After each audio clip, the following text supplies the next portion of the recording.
ಇಂದ್ರ ಸ್ವರ್ಗದ ಅಧಿಪತಿ, ದೇವತೆಗಳ ಅರಸ. ಸ್ವರ್ಗ, ಮರ್ತ್ಯ ಮತ್ತು ಪಾತಾಳ ಈ ಮೂರೂ ಲೋಕಗಳಿಗೆ ಈತನೇ ನಾಯಕ. ಇಂದಿನ ವಿಡಿಯೋದಲ್ಲಿ ಇಂದ್ರನ ಬಗ್ಗೆ ತಿಳಿದುಕೊಳ್ಳೋಣ. ಇಂದ್ರ, ಅಗ್ನಿ, ಯಮ, ನಿರುತಿ, ವರುಣ, ವಾಯು, ಕುಬೇರ ಮತ್ತು ಈಶಾನ ಇವರು ಅಷ್ಟದಿಕ್ಪಾಲಕರು. ಇವರಲ್ಲಿ ಮೊದಲಿಗನಾದ ಇಂದ್ರ ಪೂರ್ವ ದಿಕ್ಕಿನ ಒಡೆಯ.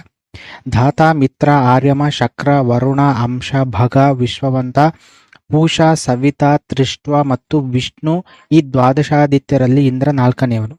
ಇಂದ್ರ ಸ್ವರ್ಗದ ಅಧಿಪತಿ, ದೇವತೆಗಳ ಅರಸ. ಸ್ವರ್ಗ, ಮರ್ತ್ಯ ಮತ್ತು ಪಾತಾಳ ಈ ಮೂರು ಲೋಕಗಳಿಗೆ ಈತನೇ ನಾಯಕ. ದೇವಲೋಕದಲ್ಲಿ ಇಂದ್ರಲೋಕ ಪ್ರಧಾನವಾದುದು. ಇಂದ್ರ ಸಭೆಗೆ ಸುಧಾರ್ಮ ಎಂದು, ಸಭಾಭವನಕ್ಕೆ ಪುಷ್ಕರ ಮಾಲಿನಿ ಎಂದು, ಉಪ್ಪರಿಗೆಗೆ ವೈಜಯಂತ ಎಂದು ಹೆಸರು. ಇಂದ್ರನ ಸಭೆಯನ್ನು ವಿಶ್ವಕರ್ಮ ನಿರ್ಮಿಸಿದ. ಇದು 150 ಯೋಜನ ಉದ್ದ ಮತ್ತು 100 ಯೋಜನ ಅಗಲ. ಅದರಲ್ಲಿ ಇಂದ್ರದೇವನ ರಾಣಿ ಶಚೀದೇವಿಯೊಂದಿಗೆ ಆಸೀನನಾಗಿದ್ದ. ವಜ್ರ ಇಂದ್ರನ ಆಯುಧ. ಸಮುದ್ರ ಮಂಥನ ಸಮಯದಲ್ಲಿ ಹೊರಬಂದ ಬಿಳಿಯ ಬಣ್ಣದ ಉಚ್ಛ್ರವಸ್ ಇಂದ್ರನ ರಥದ ಏಕಮಾತ್ರ ಕುದುರೆ. 4 ದಂತಗಳ ಐರಾವತ ಆನೆ ಇಂದ್ರನ ಧನುಸ್ಸು ವಿಜಯ. ಇದು ವಿಶ್ವಕರ್ಮ ನಿರ್ಮಿತವಾದದ್ದು. ಇಂದ್ರ ಪರಶುರಾಮನಿಗೆ ಕೊಟ್ಟ ನಂತರ ಕರ್ಣನ ಪಾಲಾಯಿತು. ಮನ್ವಂತರಕ್ಕೆ ಅನುಗುಣವಾಗಿ ಇಂದ್ರರು ಬದಲಾಗುತ್ತಾರೆ. ಒಟ್ಟು 14 ಮಂದಿ ಇಂದ್ರರು.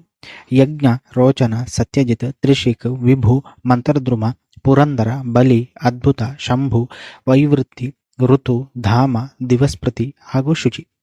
ಈಗ ಪುರಂದರನೆಂಬುವ ಇಂದ್ರ. ಮುಂದಿನದು ಬಲಿ. ಪುರಂದರ ಕಶ್ಯಪ ಆದಿತಿಯ ಮಗ. 12 ಆದಿತ್ಯರಲ್ಲಿ ಇವನು 4ನೆಯವನು. ಪುಲೋಮನೆಂಬ ಅಸುರನ ಮಗಳು ಶಚಿ ಇಂದ್ರನ ಪತ್ನಿ. ಇವರ ಮಕ್ಕಳು ಯಾರೊಂದು ಕೇಳಿದರೆ ಜಯಂತ, ಜಯಂತಿ, ವೃಷಭ ಹಾಗೂ ಮೀಟ್ವಾನ್. ಇಂದ್ರ ಮಳೆಗಳ ದೇವತೆ, ಆದ್ದರಿಂದ ಇವನಿಗೆ ಮಹಾಮೇಘ ಎಂದು ಹೆಸರು ಬಂತು. ಇನ್ನು ಇಂದ್ರನ ಸಾಹಸಗತೆಯನ್ನು ಈ ರೀತಿಯಾಗಿ ವರ್ಣಿಸಲಾಗುತ್ತೆ.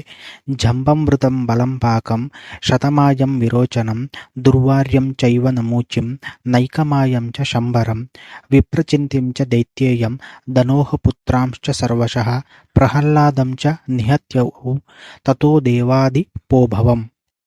ಅಂದರೆ ಜಂಬಾಸುರನನ್ನು, ವೃತಾಸುರನನ್ನು, ಬಲಾಸುರನನ್ನು, ಪಾಕಾಸುರನನ್ನು, 106 ಮಾಯೆಗಳನ್ನು ಯುದ್ಧದಲ್ಲಿ ತೋರಿಸಿದ ವಿರೋಚನನನ್ನು, ದುರ್ಜಯನಾದ ನಮೂಚಿಯನ್ನು, ವಿವಿಧ ಮಾಯಾ ವಿಷಾದರನಾದ ಶಂಬಾಸುರನನ್ನು, ದೈತ್ಯನಾದ ವಿಪ್ರಚಿತ್ತಿಯನ್ನು, ಧನುವಿನ ಎಲ್ಲ ಮಕ್ಕಳನ್ನು ಮತ್ತು ಪ್ರಹ್ಲಾದನನ್ನು ಕೊಂದು ಇಂದ್ರ ದೇವತೆಗಳಿಗೆ ಅಧಿಪತಿಯಾದ.